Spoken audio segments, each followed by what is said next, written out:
All right. It's sunset-ish. I mean, it's cloudy out, so it's not really a true sunset. But regardless, that still makes it rum 30. I'm going to go beer 30, but Beer there you 30. go. There we go. Yeah, it's fine. It's fine. If we're talking about the Steelers, it all feels appropriate.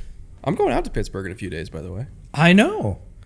I'm a little bit jealous. East Coast in sort of late spring, early summer, it's having gorgeous. grown up there.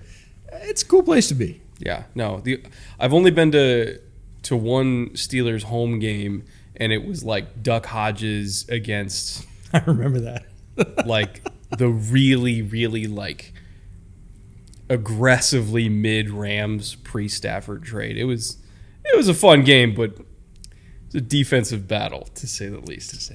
I think the Steelers, though, now are a much more entertaining squad than they were a couple years ago.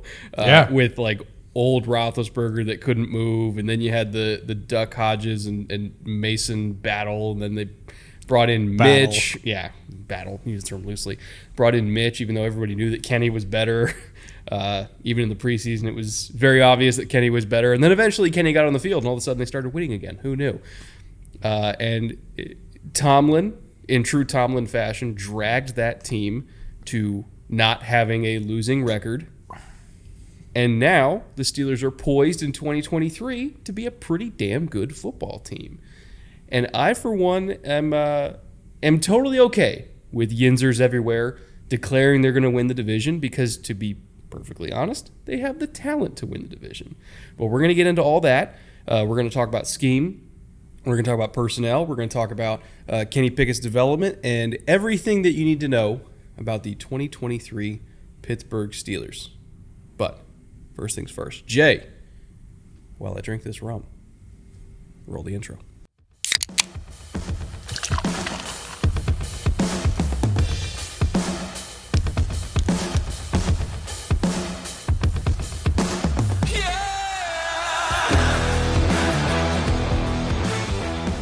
Welcome back to the Bootleg Football Podcast. We are smack dab in the middle of week 2 of our off-season team-by-team breakdown series, spending roughly an hour-ish or more on every single team.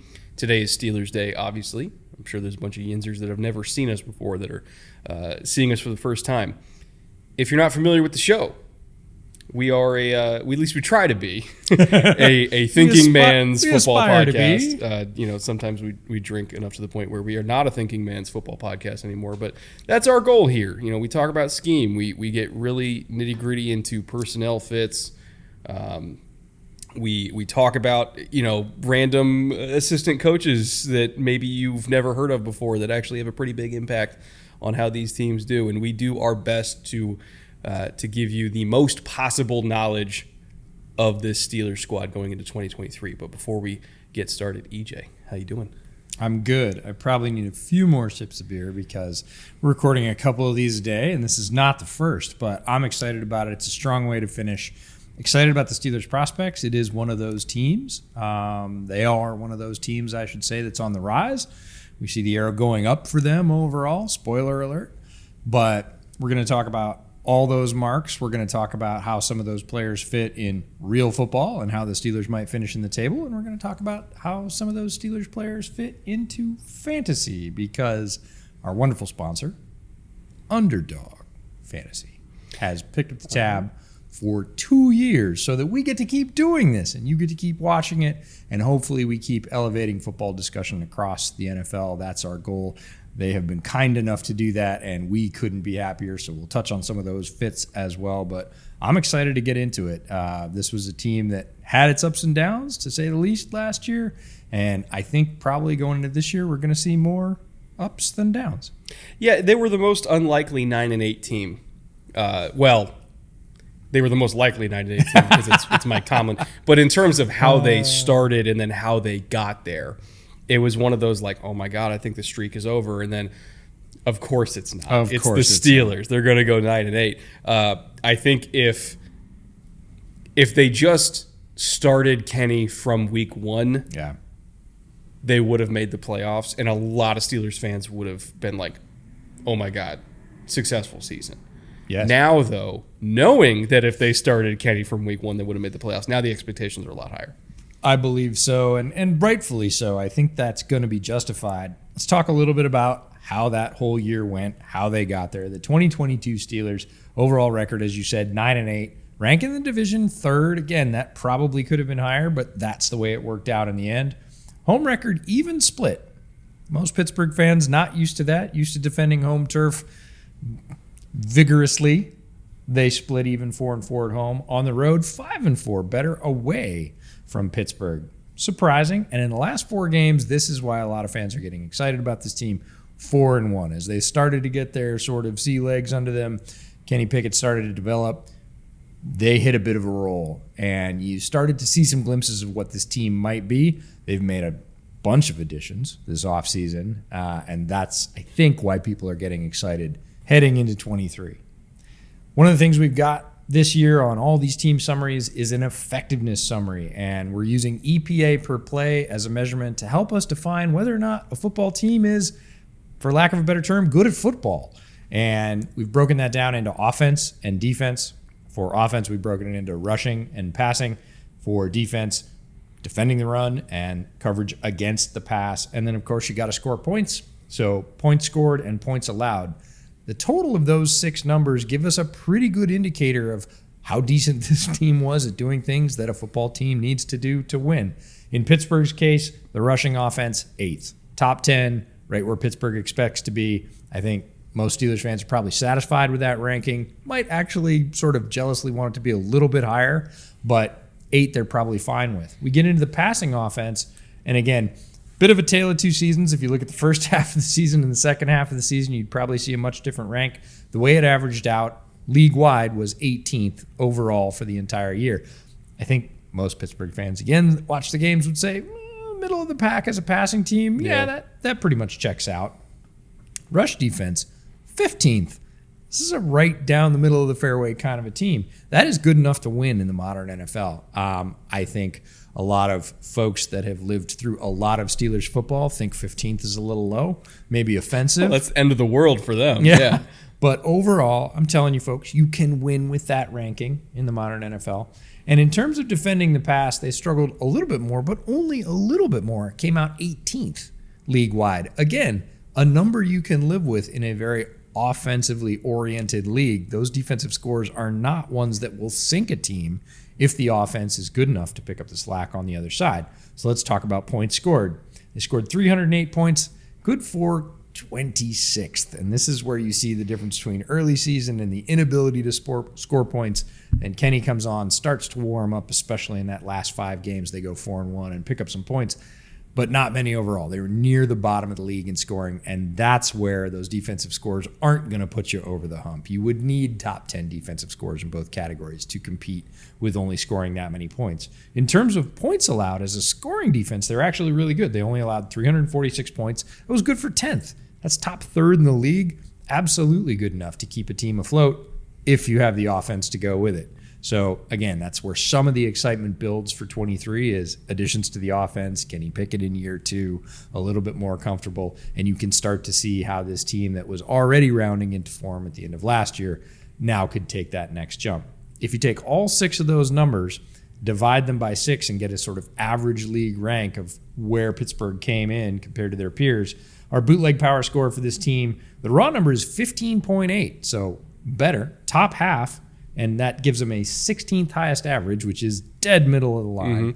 But we expect that number to go up. It's not bad. And if you're looking at improvement, and we see improvement in a lot of places, free agency, the draft, again, growth in Kenny Pickett, I think that number's going to rise. Keep in mind, they had a better power score. And this is golf rules, by the way. You want a lower score. That's right. They had a better power score than Minnesota, who was a 13-win team. And I think it's kind of the exact opposite of the Vikings, where the Vikings were like, they won games, but I don't want to say did they win them the right way. It's like, did they win them a sustainable way? Probably not. Whereas the Steelers, you're like, they lost some games, but also they gave those games away. Like, they weren't getting bullied, And towards the end of the year, they were playing like the Steelers we expected them to be. What really fascinates me is the pass defense being 18th EPA allowed. If TJ Watt played more than 10 games, guarantee you that's a lot higher. Yep, by himself. So just Watt being healthy and Kenny starting from week 1, that's probably not a 9-win team. They're probably an 11-win team. And that makes a little bit more sense for a power score that's 16th in the NFL, right? That you expect that to be a playoff. I mean, they were a playoff contender, but like a solid, like in the money, in a wild card situation.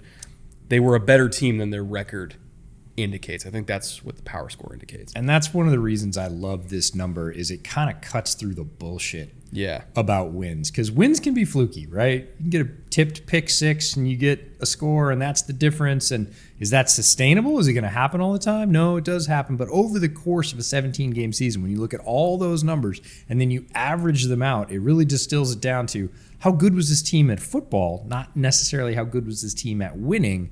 You look at a team like the Vikings, won 13 games. You look at a team like Pittsburgh that only won 9 games, and you say, but at the end of the year, like, if Pittsburgh had made the playoffs, I probably would have taken them just based on the scoring defense alone. Oh, definitely. Yeah, definitely.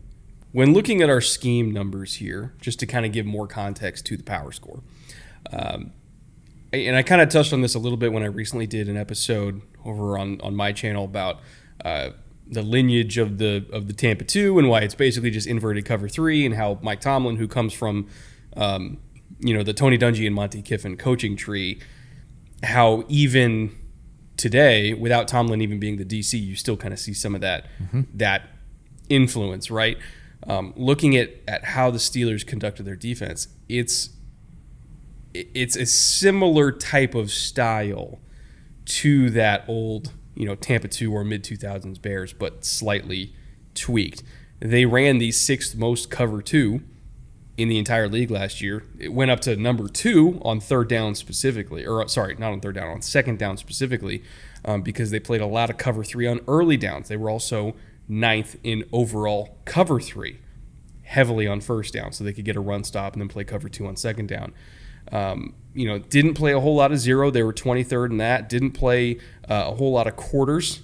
In fact, they played almost no quarters. They No were quarters. 32nd in the league in quarters. They were 18th in quarter, half. A lot of people know that as cover 6. They were below average in that. In cover 1, in terms of like just playing straight up man coverage, they were 9th. So again, there's like some of that like cover 1, cover 3, Pete Carroll-ish type thing going on, but also playing a lot of cover 2, specifically on second down. There was kind of like a rhythm and a cadence to this defense in terms of how they did things on the coverage side. It made them slightly predictable, but also they were mostly effective. Really the one area that they struggled was just in having the dudes at corner to be able to play man coverage. They didn't really have that, which is why they invested at corner in the offseason to try to fix that problem. Corey Trice, how you doing, babe? By the way, he's been killing it in OTAs. I know. Best shape of his life.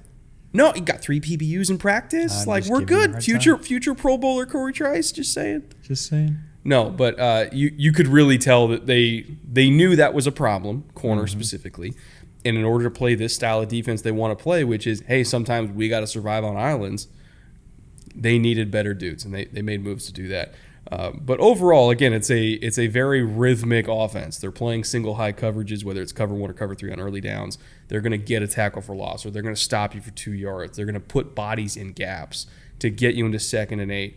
Then they're going to play a little bit of cover 2, hopefully try to force a mistake, but at worst, rally and tackle, get you into 3rd and 3 or 3rd and 5, whatever it was, which is a lot more manageable than 3rd and 1.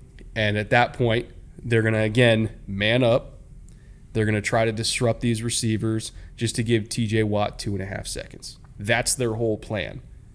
And for the most part, it works when Watt's healthy and when their corners don't get absolutely obliterated. They're going to try to play that again this year and probably be a lot better at it. This feels like one of the straightest defenses in the NFL. Cover 1, cover 2, cover 3. 9th, 6th, 9th. They are not disguise, as you would say. They do not disguise at all. They just play it straight down the middle of the field. No, they stand these guys up and they say, we're going to do what we're going to do. You know what we're going to do. We think we have the dudes to run it because we are just going to execute. Yeah. You come film our practice. Doesn't matter. You already have the game film. It's the same thing. We're not putting any wrinkles in. We're not using a ton of late snap rotation. We're here. Come on, let's go. And I know, Minka's one of your favorite players. And I remember before he was coming out in the draft, you were one of the loudest champions of Minka anywhere. You had a monster grade on him. And when you have a free safety like him, you can kind of get away with that. Because it's like, go ahead, try the seam. I dare you. Yeah, he can cover it. And this is the Steelers, again, this is the defense we're going to run. We need a certain type of player, whether that's a corner, whether that's an edge, whether it's a linebacker, whether that's a safety. I mean, Minka's just a gift for them because he can do so many things and sort of cross roles. But even before, even the folks they've had play beside him, they have a role for that guy, right? They have a type. And they're just going to line these folks up and kind of smack you in the mouth and say, our guys are better, and try and stack a superstar at each level. They got TJ Watt, who is obviously one in the front row. They got Minka, who is obviously one in the back, holding things down there. They had probably a budding one at linebacker. They've been trying to find that ever since. But they're basically like, we're going to put a star on each level. We're going to do what we do. We're going to line up, and we're just going to out Jimmy's and Joe's you. Because the X's and O's you can see plainly. Like, it does not take an analyst to pick their defense apart. It is cover 1, cover 2, cover 3, no quarters, a little bit of quarter, half, cover 5. That's it. That's all we do. Where did you have Joey Porter Jr., by the way, in your corner rankings? I can't remember. Ooh, I'd have to look it up, but I think it was 4th. I know it was at least top 5. Yeah, I think it was 4th. But he's a perfect fit for them. 100%. Just line up and press and go beat people up. It's long arms. It's so transparent what they're trying to do, but it almost doesn't matter because they're going to be really good at it. It was funny because he got mocked to them a lot because of his dad and because of his proximity in college and everything else. And I'm like, but as a football player, the fit is like this. So if he actually does go there, it's going to be like, well, it has nothing to do with his dad. I mean, it does. Tomlin is absolutely loyal. It helps, players, but as a player, for what he is really good at and how he is built physically, that's who they want. It's kind of reflected in their blitz percentage too, in terms of how they like to cover people, because they're kind of not super blitz heavy on 3rd and long. They more rely on playing either straight up man coverage with a rat in the hole, so they're not bringing the extra guy to make it a 5+ rush. They really like to play a lot of one rat. So it's the two linebackers will then they'll do what's called banjoing on the running back, and if the running back goes that way, that linebacker takes, and the other linebacker plays a rat in the hole. They don't typically package their man coverage with blitzes like, say, Detroit does. Which is why their blitz percentage on 3rd and 7+ is 21st in the league. Their blitz percentage on 3rd and medium between 3 and 6 is 19th in the league. They typically, when they play man coverage, will also have zone helpers, or they're going to play cover 3, or they're going to play cover 2. And I think that was a big reason why they struggled at times last year, is because without sending a lot of blitzes, you have to be able to win up front with 4. And for too much of the year, it was kind of Cam Hayward versus the world there without TJ. So with TJ coming back, honestly, I expect that blitz rate to go even lower because they're going to have horses up front. They brought in Keanu Benton. That 4-man rush is going to be pretty wicked while also having better coverage on the back end. I think Steelers fans that want to return to a top 10 overall defense are going to be pleasantly surprised. Well, they have guys to be able to do it in the way that they want to. Tomlin, being one of the longest tenured coaches in the NFL, has a system, believes in it, has adapted it. I'm not saying he hasn't adapted.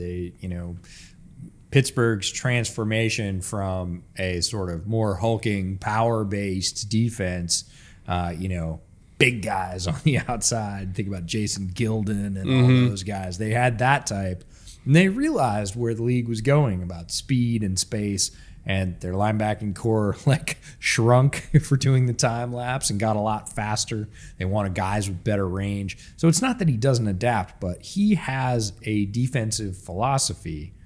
I don't want to call it rigid because it adapts, but he is rigid in his adherence to getting players that fit within the system. You know what their just interior three? You know what their rotation is too deep on the interior three? So their starting is Cam Hayward, or we're assuming Cam Hayward, Keanu Benton, and Larry Ogunjobi. Yep. Their second line is Armin Watts, DeMarvin Leal, and Montravius Adams. Monto. Like, that's nuts. Plus TJ on the edge, plus Alex Highsmith on the edge. They brought in Nick Herbig, whose one goal in life is to kill quarterbacks. Marcus Golden's still kicking around there. I didn't realize that. God, They just signed him. This whole rush rotation, inside and outside, is one of the best in the NFL. They're not going to give people breaks. If they get like a 7 to 10 point lead on you, pack it up. Yeah, pin your ears back and just go smash people. And that'll make Pittsburgh fans the world over. And there are Pittsburgh fans literally all over the world, some of the happiest campers going this fall. Now, flipping it over to the offense, in terms of offensive numbers, I was intrigued by this mix because the Steelers' run game is very unique. I wouldn't say it's super versatile in terms of how they would use their running backs, but it was versatile in terms of how they ran the ball, if that makes sense. So they were 4th in inside zone.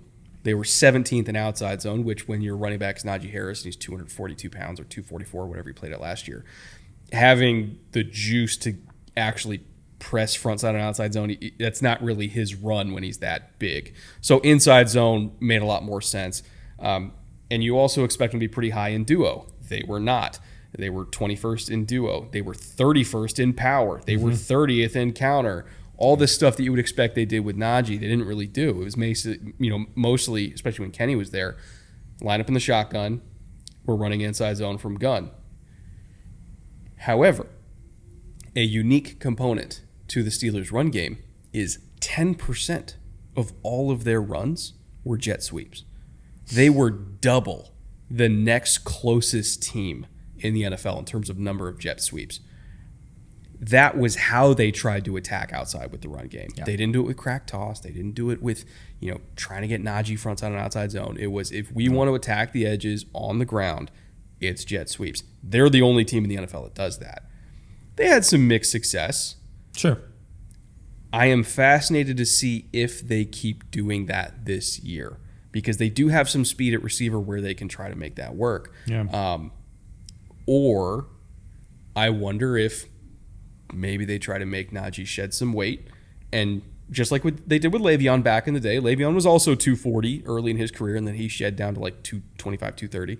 When Najee was coming out, he was 230. He's already played at that weight before and been very good at it. I wonder if maybe they make him lose a little bit of weight so that they can use him to try to get outside a little bit more and not rely on their receivers. Well, one of your favorites is lurking on their depth chart. Anthony McFarland is RB3. And he does have juice. They don't give him snaps. He's which got is the problem. gas. And then Jason Huntley, who is undersized, and typically the Steelers have not used undersized running backs in their primary offense. But he, too, more of a returner and, a classic sort of third down back. But he can scoot as well. So I'd be interested to see if they try and do that, like you said, more traditionally, less with the jet sweep. I'd like to see them develop that counterpunch because they're a little bit predictable in what they did. They're very good at it. It wasn't that they didn't have success. It's that it's always nice to sort of rock a defense back on its heels like, oh, you don't think we can get outside and cut back? Guess what? Got a couple of guys stashed here. We're not going to do it all the time. We're going to pull it out a couple times a game, maybe just to keep you honest, just to keep from, if you want to over pursue, okay, cool. No problem. We'll take advantage. But it'll be fascinating to see how they attack that and, moreover, if they attack that. I would just like to see them have a little bit more creativity from the gun, and I think that's a big reason why they run outside zone so much is because they're in shotgun. Yeah, and it's hard to do outside zone from shotgun because the path of the back is it's kind of like wonky. Like you got to like banana the back even wider, and it doesn't hit the same. Like the pace is wrong, so a lot of teams don't run outside zone from the gun. And a lot of shotgun-based teams, like that's why their outside zone numbers are lower. And Kenny is more comfortable from the gun. So if they're going to run something other than inside zone, like you can still run power from the gun. You can run duo from the gun. You can run counter from the gun. I'd like to see them mix that more in. Mm-hmm. I would also say that, looking at their passing offense stats, I would say Najee's size also affected their yards after catch ability.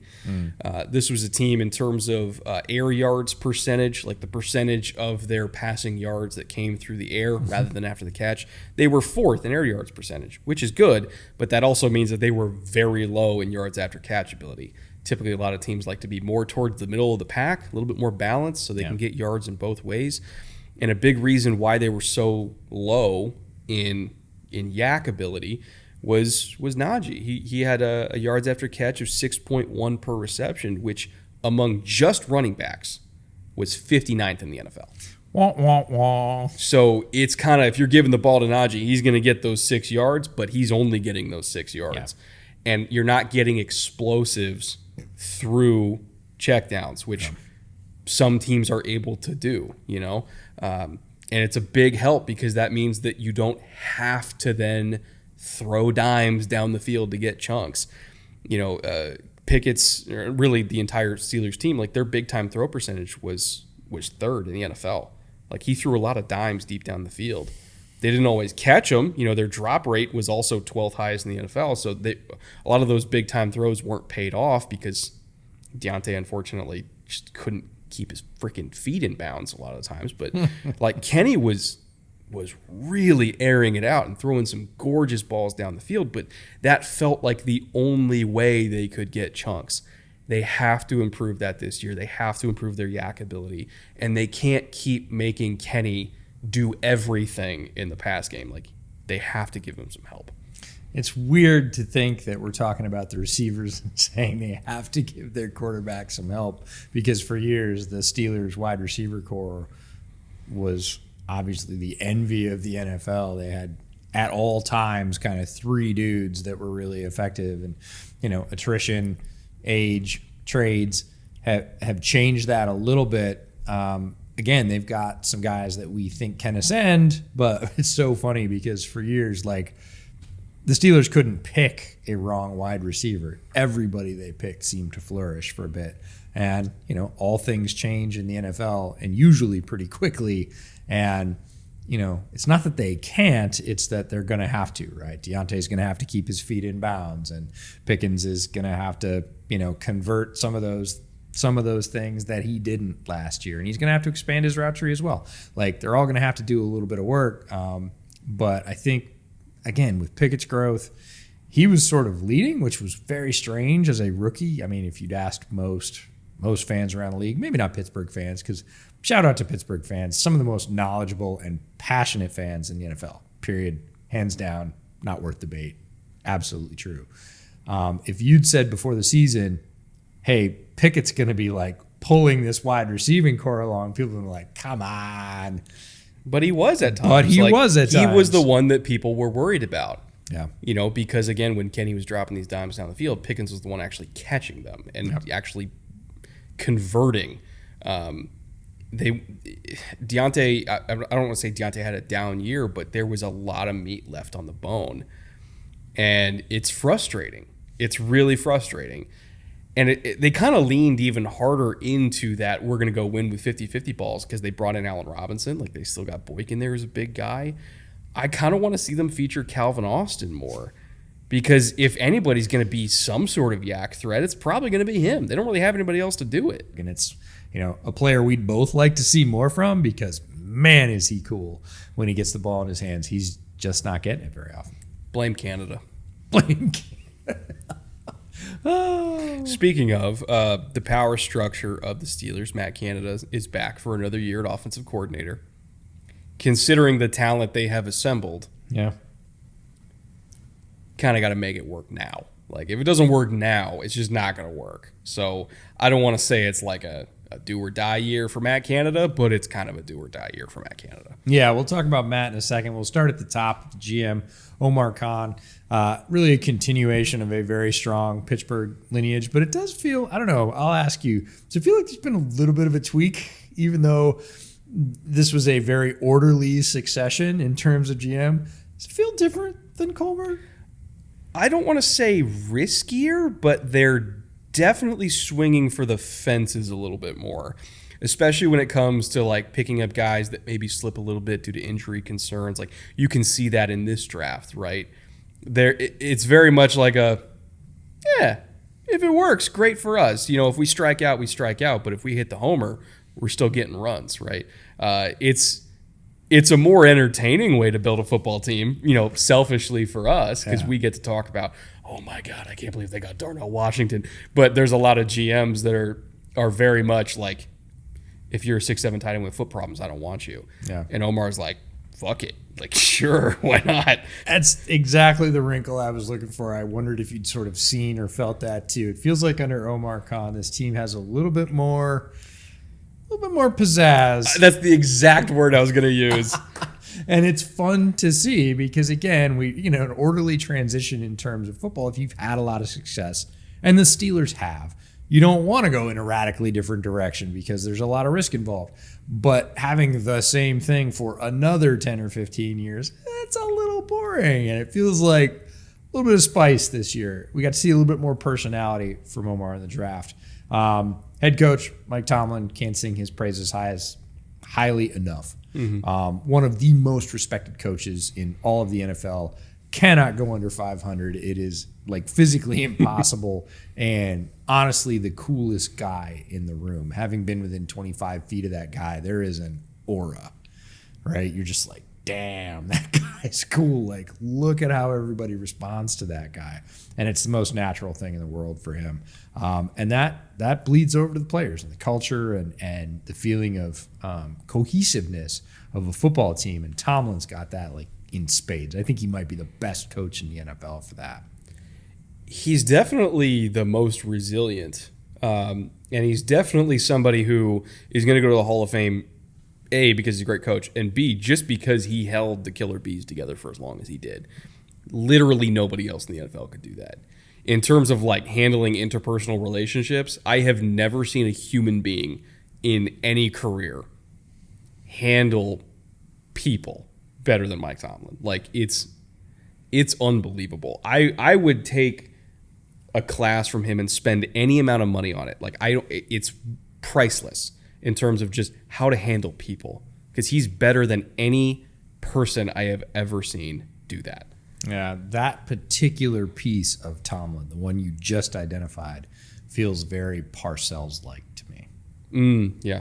Because, Bill Parcells, certainly in his run with the Giants, and even later as he kind of got on his mercenary swing and went to different teams. But with the Giants, there was big personalities, some big problems, and he was able to sort of, again, pull that whole team together and have them pull very strongly and successfully in the same direction. And Tomlin feels the same way.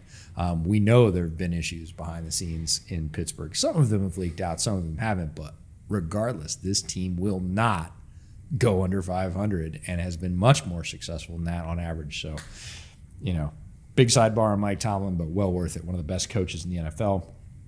Now it's time to blame Canada. Matt Canada, the OC.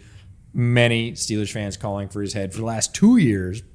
Calls got louder this year. I think that's just with time. Folks want to see something different. It is really a put up or shut up year for him. Kenny in year 2, we're expecting development. Wide receiver core, very good. Starting running back, very good. The rest of the running back room, we'll see. Starting tight end, extremely good. Mm-hmm. Offensive line, extremely good. The foundation on which everything is built on that side of the ball. Like he can't really claim that he doesn't have the groceries, to go back to another Parcellism. He's got what he needs to manufacture some wins here, and he has to do it. And if he doesn't, he's survived 2 seasons already doing this, but the heat's going to turn up significantly. And Tomlin's loyalty to him will be tested. I need to see more versatility, more creativity, more, I don't want to say misdirection, less predictability, I think is probably the best way to put it. No. Because it does feel like he has his favorites and he plays the hits every single week, and eventually, especially NFL teams, like, I'm sorry, we've seen under the hood in terms of the tools that teams have available to them. Yes.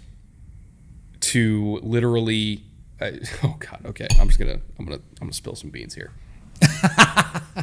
Here comes the because I know if we can do it, teams can do it too. For sure. Looking at, let's say breaking down a Matt Canada offense, they can literally sort by formation, down, distance, yard line. They can sort by the exact spot of the ball, personnel groupings, including certain particular matchups, certain particular guys on the field, time on the clock, points differential. They can look at every single snap under all of those parameters and more. That's right. And watch every single one of them on an instantly generated playlist, because all the film after games gets digitized in the first hour. They can watch this on the plane, on the way home after the game. And they can watch every single one of those snaps. They can take notes on every single one of those plays. And they can figure you out in a day. That is what the modern NFL is. Yeah. Teams can figure you out in a day. And if you run the same shit every single week and you give them weeks to figure you out, they will dismantle you. Yes. He has to diversify. He has to play more than just the hits. I know Freebird's awesome. Play something else.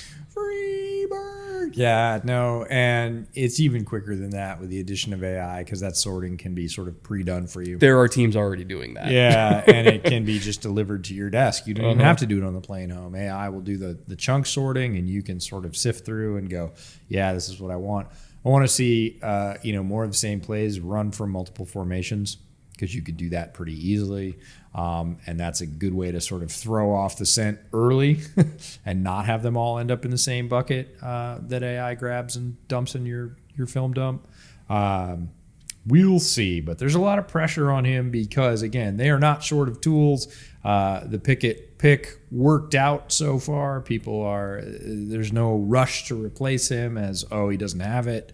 They're building around him at this point, and if the results don't match up, that simmering, I'll call it simmering generously, discontent from the past couple of years is going to boil over.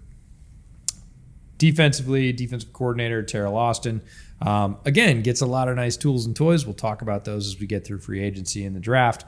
We're looking for a defensive increase, which is really a defensive return, return to prominence for the Steelers. And their special teams coach, Danny Smith, one of the most tenured special teams coaches in the league, has been around forever, is really good, and puts a very solid product on the field. Again, folks in Pittsburgh, I think, don't get to call for his head just because of his tenure. He's not necessarily the most exciting, but you also don't see a lot of special teams gaffes that cost the Steelers games. He keeps them out of those, and as a special teams coach, I put a lot of value on that. Yeah, just don't fuck up. Like that's honestly half the job. Is like, don't have penalties, don't hold, don't set your offense back, don't put your offense in a worse position, don't put your defense in a worse position with penalties. Like, just don't mess up. Don't give up big returns to make it short fields. As long as you just limit mistakes, you're gonna be a top special teams unit. That's really what special teams is about. Don't be the focus of Twitter on a Monday, and you will be a very successful special teams coach. In terms of other notable coaches they have on the staff, Pat Meyer, the offensive line coach, want to shout him out because the offensive line of the Steelers is rock solid year after year. 20 years as a coach, 9 in the NFL. He gets a shiny new toy in the draft. He's got to be really excited about that. But he had a really good base to start with. It's a nice new addition. Should make that line extremely powerful. Frisman Jackson, the wide receiver coach, is new to the staff, came from Carolina, played 4 years as a wide receiver in the league for Cleveland. I remember him as a player, so that's the reason I put him on this list. Defense and special teams, I want to talk about Carl Dunbar, Pat Meyer's foil on the defensive side as the defensive line coach. 5th year as the Steelers defensive line coach, 16th overall as a defensive line coach. And again, consistently develops talent at the position. We see this with the Steelers, right? They have enough patience. They have enough stability with Tomlin. He's not going anywhere. They'll pick a guy, won't do a lot in the first year, Bud Dupree even didn't do a lot in the second year. In the third year, he blossomed and was a really good player. We see that with players like Highsmith. This is consistent, and a lot of that has to do with Carl Dunbar and defensive coordinator working together to say, this is the way we do it. This is the role we have for you. These are our expectations. This is the way you play as a Steeler. And guys get a chance to develop, and they do consistently. So Aaron Curry, the inside linebackers coach, is new to the staff, spent the last 4 years in Seattle. We called him out last year in this section when we were talking about the Seahawks. Former first-round pick of the Seahawks. That was a bust. One of the biggest busts in NFL history by a lot of people's estimation. Seahawks were loyal to the former player and said, come on in as a coach. He spent 4 years with them. Tomlin likes his work, picks him up to work with the inside linebackers in Pittsburgh. And Gerald Alexander is the assistant DB coach. Pittsburgh secondary, we already talked about Minka. We talked about those corners.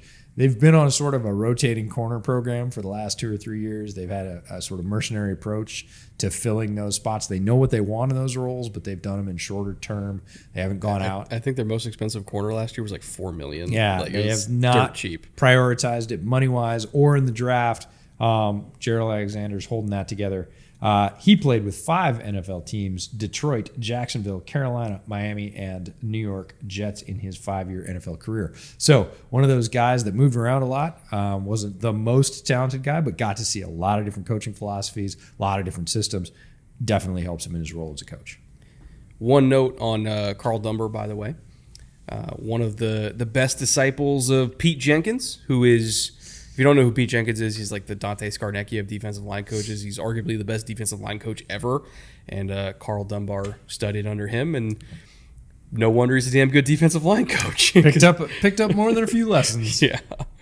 Now, given all of that information that we talked about so far, offensively, defensively, but mostly offensively, from a fantasy perspective, and I have some grievances to air here.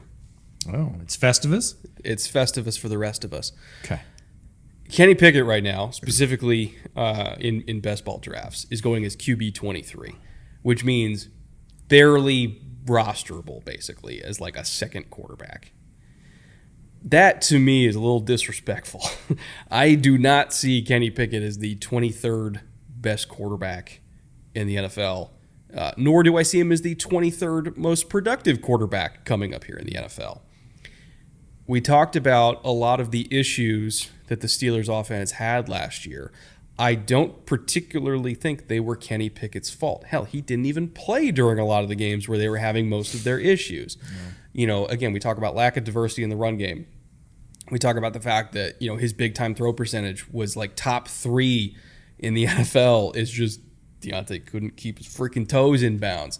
His receivers weren't getting yards after catch. His running backs weren't getting yards after catch. There was not a whole lot that went wrong last year that was Kenny Pickett's fault. And he's probably going to be better this year. And I like to think, just through like basic laws of regression to the mean, that his weapons are going to catch the damn ball more often, especially when you have George Pickens, who catches everything.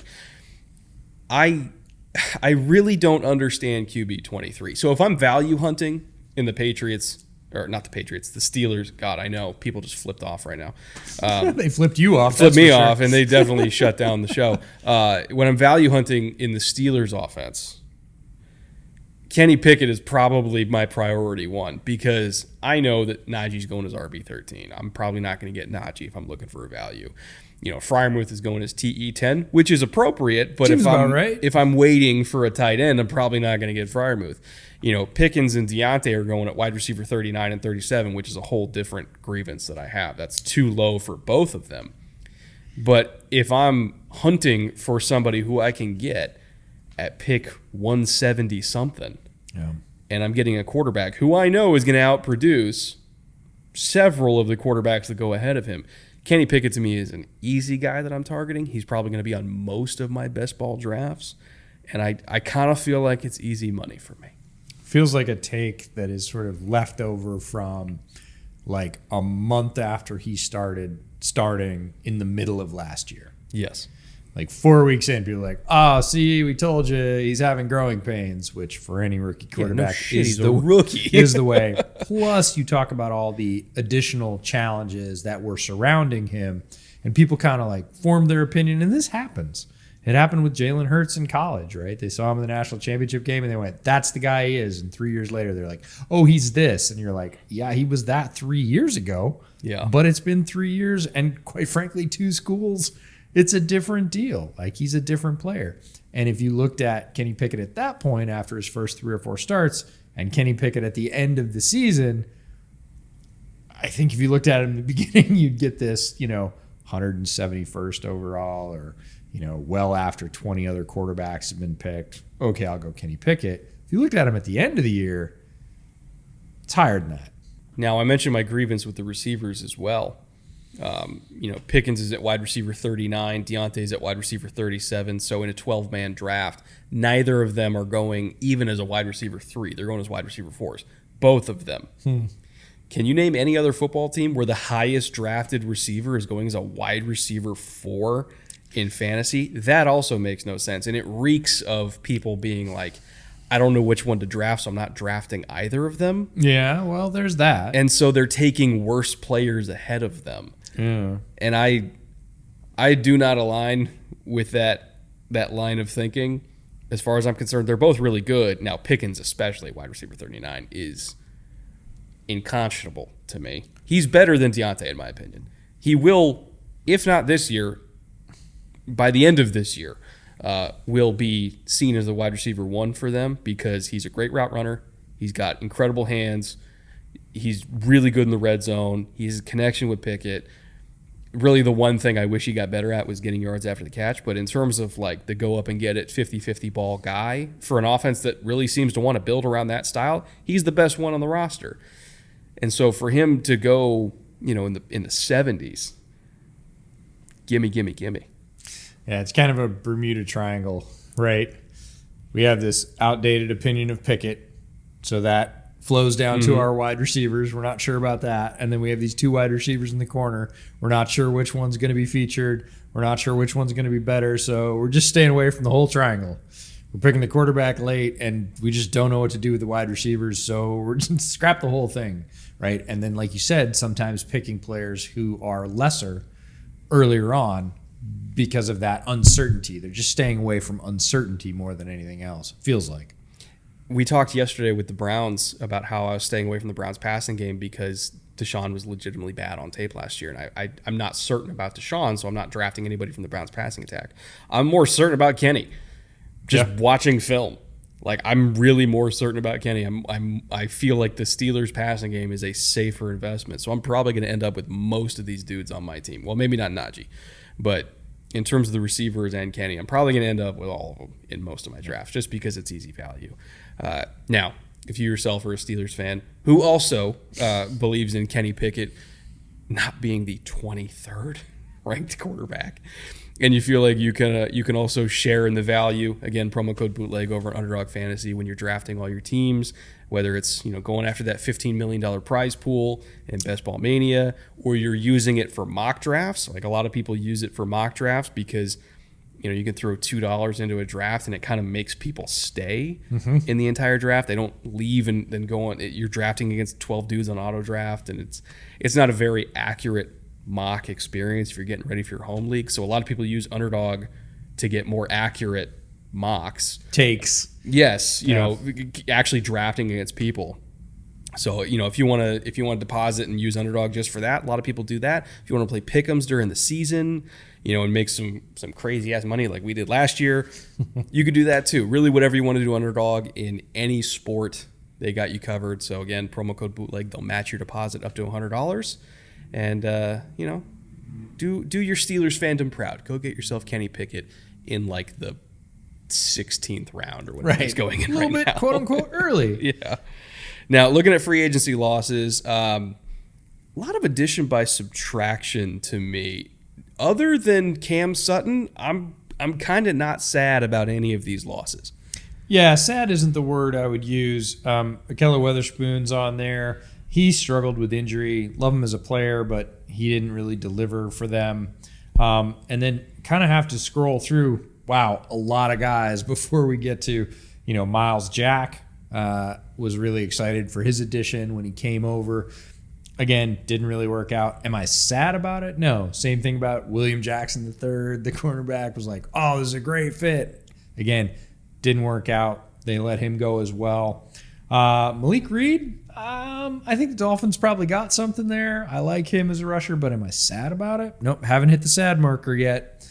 Terrell Edmonds, as again, that safety that's played next to Minka. Look, they're going to invest in Minka and replace that role because it is more replaceable. So Terrell Edmonds gets to walk. Cam Sutton moves on. He ends up with the Lions. And then Devin Bush ends up with the Seahawks. But again, I think they wanted more out of the linebacking core. You're talking about addition by subtraction. That one particularly feels that way. Like, hey, you've run your course here. We're certainly not going to pay you. If you wanted to come back on a cut rate deal, maybe with familiarity to be a backup, but that's very tough when you've picked a guy high in the draft. He's sort of custom tailored to be the next thing at a role, and it doesn't work out. They don't typically go, okay, I'll come back and be second. But overall, sadness from any of those losses, or do I feel like it really limits the power of this team? Not particularly. I thought it was very telling that they gave Landon Roberts the same money that Devin Bush signed for in Seattle. Like they wanted a change. They wanted a change. They brought in Holcomb for like $6 million. We'll get to the additions in a second. Like they replaced their linebacking core because that was a position that they struggled with for a while, and they invested resources, a lot of resources, over and over and over again. Just could not get it to work. So maybe Holcomb and Landon Roberts are the cure here to just get average linebacker play for once. We'll see. In terms of retentions, they kept Larry Ogunjobi, 3 technique extraordinaire, going to be a pretty good rotational piece for them. At $9.5 million, given the current interior defensive line market, there's going to be dudes getting signed this offseason for triple that. So I'll take Larry Ogunjobi at 9.5. Thank you very much. I know you, as a Bears fan, you're Chicago Bears legend, Larry Ogunjobi. You're still pissed about it. You're never going to let it go. I have to trust the doctors, but it was the first big swing, and man, as a GM, it had to hurt Ryan Poles, right? You whiff on your first big swing, and it's not your fault. The docs basically come to you and go, we're not comfortable, and you got to let him go. It was almost inevitable. He was going to go to another team, and he was going to play well. He's a talented player. Good on the Steelers for making a match there. But, yeah, it's always going to sting a little bit. They also kept DeMonte KZ to be their third safety. And then looking at outside additions, because I don't think legally DeMonte KZ is allowed to play anywhere other than where Keanu Neal is playing. They also brought in Keanu Neal to be... It's a package deal. Quite literally, yes. So Neal's the new Edmonds, so to speak, strong safety. He's also played some linebacker in his career. He's somebody who... You can put KZ on the field and then move Keanu down to play dimebacker if you really want to. I know he wants to play safety more than linebacker, but still, you can kind of move those guys all together. Armin Watts, like I mentioned, they brought him in to be a rotational piece. Cole Holcomb at $6 million, Landon Roberts at $3.5 million. Totally remade their starting linebacker duo. Isaac Sumalo. That's one that I always struggle with. We all have names we can't get. Very, very, very good starting guard. Yes. At $8 million, I'm ecstatic about lockdown side. And they needed him. Yes. Desperately. That was a great deal. Allen Robinson at $7.5 million. They traded for that contract. I was okay. It's a gamble. You're hoping he rebounds, but again, a little bit like we talked about Deshaun Watson yesterday. You're hoping for a return to form, but it's been a minute. They also brought in Nate Herbig to join his brother Nick Herbig. So both Herbig brothers are in Pittsburgh. Yep. This is a team that really loves having brothers on the roster, Apparently it's a thing, yes. They also brought in Shannon Sullivan and Patrick Peterson to round out that corner group. Again, they are trying to invest in corner finally.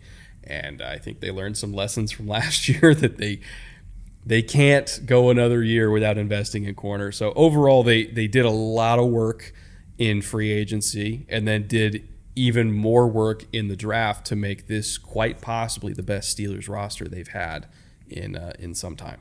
Yeah, in terms of corner, they really went with shotgun approach. They went with short-term Band-Aids and the guys we talked about in free agency for a little bit different reasons. Chandon Sullivan, it's a low-risk deal financially. Patrick Peterson you're going to have to pay for, but he's got a season or two left. And then they doubled up, right? A lot of times you'll see a shotgun approach in the draft where they'll pick 3 players at the same position. Here they're sort of doubling up with 2 in free agency for now and 2 in the draft for later, but we'll get to that. Round 1, middle of round 1, pick 14. They start off really strong, in my opinion, with offensive tackle Broderick Jones from Georgia. Again, he's going to get to work with their line coach, be next to 4 other really talented dudes in a city with a really strong offensive line history. He himself, incredibly talented, great mover, really good size. I think he can be a bookend piece for them for a long time.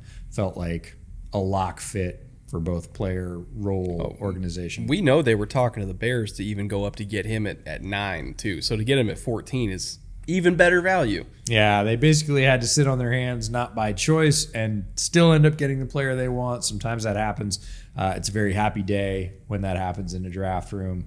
Round 2, all the way down at the end, pick 32, or sort of right at the top of round 2, which is usually the end of round 1.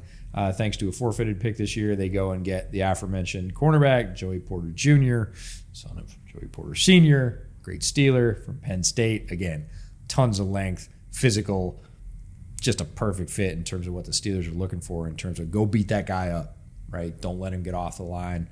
That's where Porter really excels. Round 2, they break my heart. Pick 49, they take Keanu Benton, nose tackle, I'll say defensive tackle from Wisconsin, who had more pass rush than you'd think, but is a very large human being. And as soon as that pick was announced, I was like, oh, I'm really sad.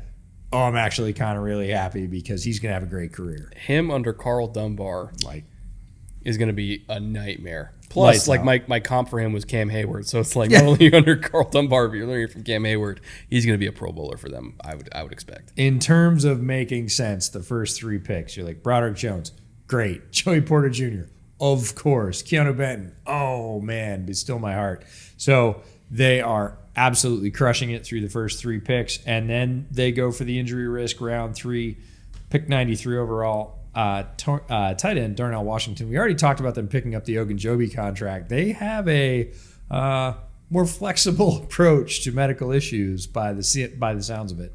Darnell Washington, great player, de facto 6th offensive lineman on any play, and then freakish ability as a tight end. If you line up him and Freiermuth, get out. That's a hell of a 12 personnel look. Yeah, what are you gonna do?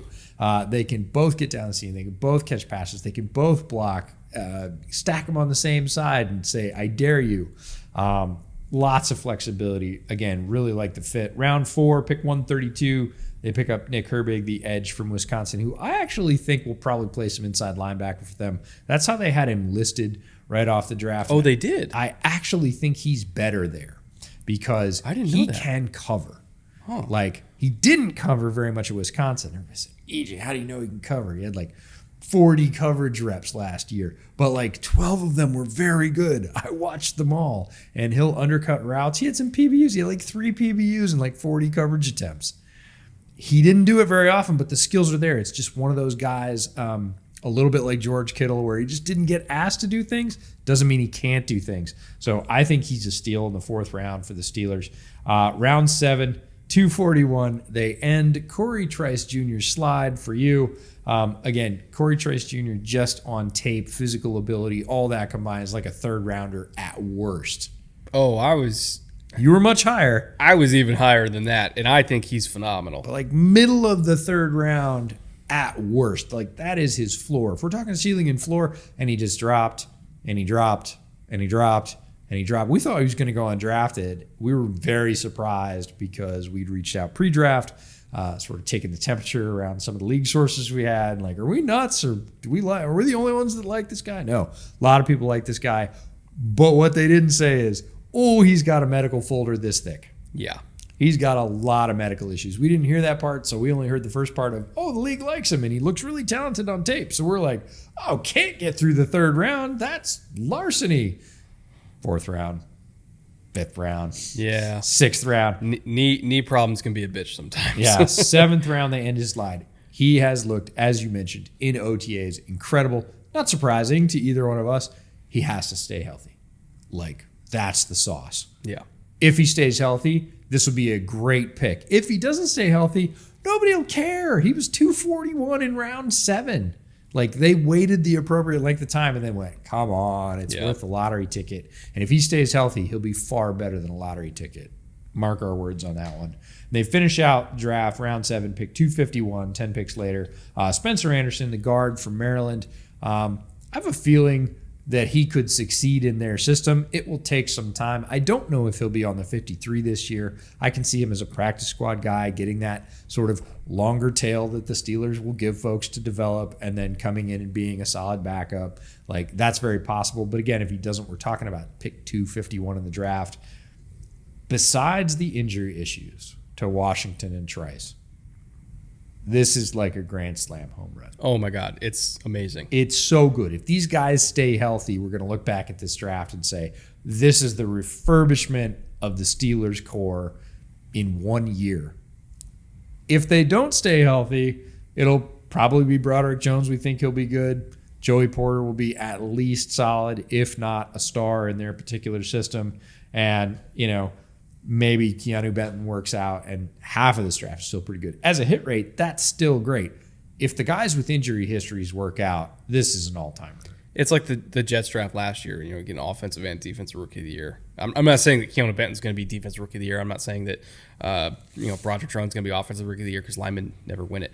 But in terms of just impact players, they got phenomenal impact players on offense and defense. Like Joey Porter Jr. again.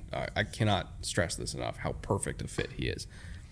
They got 1, 2, 3 starters, maybe up to 5. Yeah, depending on how it works. In one draft. That's unheard of. Quality starters at that. So in terms of their UDFA haul, I was less enthused about that, but I guess when you knock the draft out of the park that much, who cares? You can relax a bit. Yeah, Tanner Morgan is worth a mention, the Minnesota quarterback. If we're just trying to find a stylistic, similar-ish sort of backup to Kenny Pickett, except not nearly as talented, maybe, I guess. Waiting to see how you're going to finesse that. He's not Kenny Pickett. He's just not. But, could he push Mason Rudolph for QB3? Maybe. At worst, he's ending up on the practice squad. We'll see. It's worth a camp invite. Yep. Other than that, not really a whole lot to write home about in their UDFA class. So that kind of brings us to their overall report card. And this is kind of how we judge front office, coaching, offense, and defensive progression from 1 year to the next. And it can go up, it can go down, or it could stay the same, it could stay stable. Front office, up. Mainly because we think that the offseason they had, I'm not just talking about the draft. It takes a while to judge the draft. I'm talking about the free agency work they did in terms of turning over the roster and filling holes and adding depth with proven commodities. I thought they did a phenomenal job. I think Khan has proven himself already to be a very, very, very good general manager. Coaching, I struggle with this one because typically, if there's just a flat line coach carryover, we typically just make it even. Retaining Canada is just an ever so slight tick down. It's not like a full down. It's like a half down, mainly because... And if he adjusts, it could be neutral or maybe even better. But just going off what we know Correct. at Canada, I'm kind of okay. Could you have done better? And the answer feels like probably yes. Fairly easily, yes, you could have. Now, in terms of adding offensive talent, again, taking coaching aside, offensive talent, that's clearly up. Broderick Jones, Sumalau. Did I get that? Did I nail it? Probably not. No. Seumalo. Fuck. I'll get there. I know you will. Seumalo. Again, Kenny Pickett going to year 2. Offensive talent clearly up, and defensive talent also way, way, way up. You're adding Joey Porter, the corner overhaul, the linebacker overhaul. You're getting Keanu Benton. Talent-wise, offense and defense, this team is so much more talented than last year, and last year should have been a playoff team. Fully agree. Feel like the roster continues to go up. Again, Omar Khan, a little bit more gambler's mentality, but we think that end result right now looks like a more talented team on both sides. And again, the team last year should have probably won double digits. If they'd started Pickett from the beginning of the year, if TJ Watt had stayed healthy, they would have been a double-digit win team again under Mike Tomlin. And you added more talent to that. Feels like a very positive outlook for the Steelers moving into 2023. I see them in terms of ceiling and floor. We each have our own ceiling and floor. I put the Browns' ceiling if everything goes right at 12 wins. I'm talking like Deshaun looks like Deshaun. You know, the defense improves like we thought the Browns' defense can improve. Everything went right. I saw their ceiling at 12 wins, be a very good AFC team, push for the first seed. If everything goes right for the Steelers, I'm putting that at 13. They could be the first seed in a loaded AFC if they hit all the green lights that I think they're going to hit, because their talent level is insane now. It's stacked top to bottom.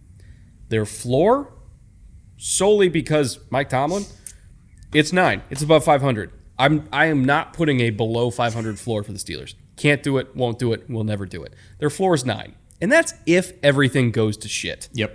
They're going to be a winning team. Because so many times already, everything went to shit and they were still a winning team. I think they're going to push at their best for a very high seed in the AFC. At their worst, they're a wild card team. I'm going to light my hair on fire and do the bear dance and go for the outlier, which is, I'll start with floor. I'm going to say 8, which 8 is 500 when there's 16 games. It's never happened. I know. It's never happened. I know. That's what I'm saying. This is the one time I'm going off the reservation. And again, I don't think that's going to happen. I think that's their absolute floor. That is, Pickett gets hurt early and they just can't get it rolling. Canada doesn't adjust. Defenses come in. They're calling their plays before the Steelers run them. And the wheels fall off. I say 8. Do I think it's going to happen? No. It's never happened in history. I think it's very unlikely, but I can see a path to 8. It's highly unlikely. I think much more likely is my ceiling at 11. And that is a playoff team. And coming out of a, again, very tough division in the AFC North where the teams beat the hell out of each other regularly all season, and you always lose at least one of those interdivisional games that you, quote-unquote, shouldn't have lost because it's just that division. Everybody comes to play, and they knock the snot out of each other. Pickett develops. The offense develops. Canada gets a little bit more creative. They're not only double-digit wins, they're into 11. Solid playoff team. Get into the tournament. See when they peak. You know, maybe they end up going to the conference championship game, even as an 11-win team through the playoffs, because they're more balanced, they're more talented. It's basically last year's 9-win team with the breaks they should have had, playing solid and balanced football. All right, I think we've done a good enough job of gassing them up before I go to Pittsburgh so they don't tar and feather me when I get So there. you get to come home? So I get to come home in one piece. I'm going to a proper Pittsburgh house party while I'm out there. Yes. Going to grab some Polish food. Which, by the way, pierogies. Yes. Fuck. Yeah, no. Pittsburgh food scene, vastly underrated, by the way. For sure. Western PA knows how to freaking cook. All right, we're going to be back tomorrow with the Ravens. Once again, cannot thank Underdog enough for sponsoring us. Use promo code Bootleg over at UnderdogFantasy.com. They will match your deposit up to $100. Check out Homage for really any and all Steelers clothing. We get a cut of anything you buy from Homage, and they have every Steelers design you can think of, so that also helps support the show. And we will be back tomorrow to talk some Ravens. Until then, later. Take care.